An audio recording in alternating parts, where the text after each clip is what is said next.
মুখ্যমন্ত্রীর বক্তব্য ঘিরে তীব্র প্রতিবাদ বিশ্ব হিন্দু পরিষদের।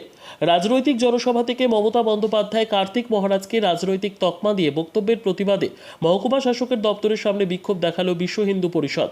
আজ এলাকার সাধু ও সন্তদের সঙ্গে নিয়ে বিক্ষোভ দেখায় বিশ্ব হিন্দু পরিষদ। সাধু সন্তদের বিক্ষোভ মিছিলে অংশগ্রহণ করলেন তারাপীঠ মন্দিরের একাংশ পুরোহিতেরাও। ঘটনাটি বীরভূমের রামপুরহাটে। আজ রামপুরহাট মহকুমা শাসকের দপ্তরের সামনে বিক্ষোভ দেখান সাধু সন্তরা। পরে রামপুরহাট মহকুমা শাসকের কাছে একটি স্মারকলিপি জমা দেন তারা।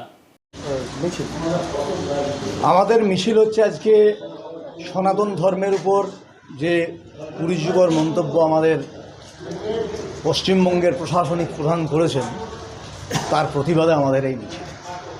আপনারা হয়তো সবাই অবগত আছেন, দিন কয়েক আগে উনি আমাদের সনাতন ধর্মের একজন সন্ত কার্তিক মহারাজ, যিনি মুর্শিদাবাদ বেলডাঙ্গায় থাকেন, তার জন্য একটি অপমানজনক মন্তব্য করেছেন এবং তার নির্বাচিত বিধায়ক সনাতন ধর্মীদেরকে 1-2 ঘন্টার মধ্যে পেটে গঙ্গার জলে ভাসিয়ে দেওয়ার কথা বলেছেন।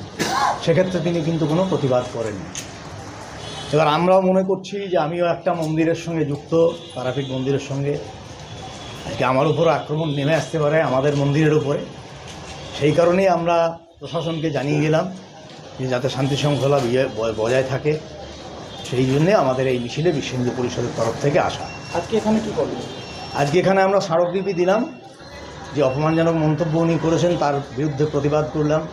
সেই প্রতিবাদে স্মারকলিপি ওনাকে দিলাম যে আগামী দিনে যাতে এসডিও সাহেবকে দিয়েছি, যাতে আগামী দিনে আর আমাদের সনাতন ধর্মের উপরে এরকম অবমাননাকর মন্তব্য কেউ না করেন এবং ছোট হেয়ভাবে আমাদের সনাতনীদেরকে না দেখেন।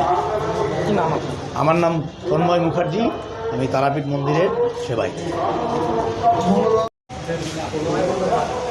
বিশ্ব হিন্দু পরিষদের পক্ষ থেকে সকল সাধু এবং মঠধারী যারা আশ্রমবাসী তাদেরকে সঙ্গে নিয়ে এলাম, কারণ কিছুদিন আগে যে বাজে কথা উচ্চারিত হয়েছে সেই তার প্রতিবাদ জানাতে আমরা সকলে মিলে পায়ে হেঁটে, সাধুরা প্রত্যেকে পায়ে হেঁটে অর্থাৎ রামপুরহাটটা ঘুরে এসডিও অফিসে এসে এসডিওর হাতে এই প্রতিলিপি আমরা জমা দিলাম।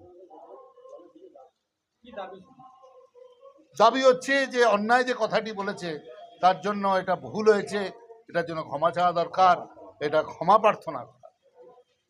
আমরা বাচ্চাবেলায় শিখেছি না, ভুল করলে ক্ষমা চাইতে হয়, তো সে ভুল করেছেন, এই ক্ষমাটা চাইতে হবে। জয় শ্রীরাম, জয় শ্রীরাম, জয় শ্রীরাম, জয় শ্রীরাম।